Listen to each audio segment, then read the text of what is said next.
In another important story tonight, after 5 years of stalemate, Syria's civil war may be reaching a turning point.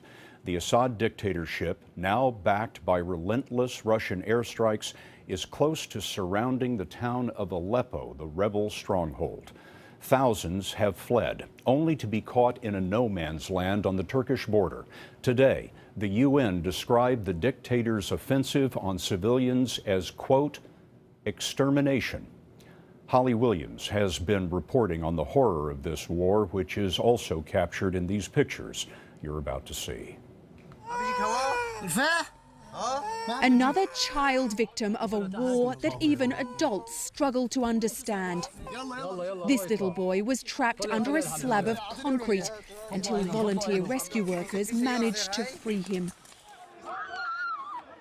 We can't independently verify these videos, but they appear to show the death and devastation of a brutal offensive by the Syrian regime around the city of Aleppo, backed by Russian airstrikes. With the help of its ally Iran on the ground, the Syrian regime has almost entirely surrounded Aleppo and is now less than 20 miles from the Turkish border. That's where tens of thousands of civilians have fled for their lives, though they still haven't been allowed to cross into safety. Turkey's absorbed more than 2 million Syrian refugees and now says it's reached its limit, leaving these exhausted people stranded.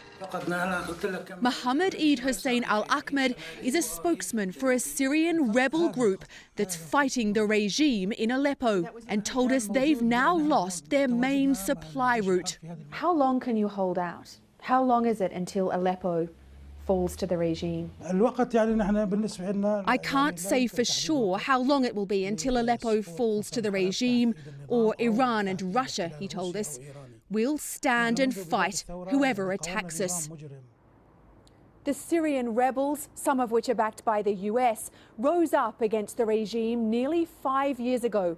If they're now defeated, Scott, Syria would be divided between ISIS on one hand and the regime, which has indiscriminately bombed its own people.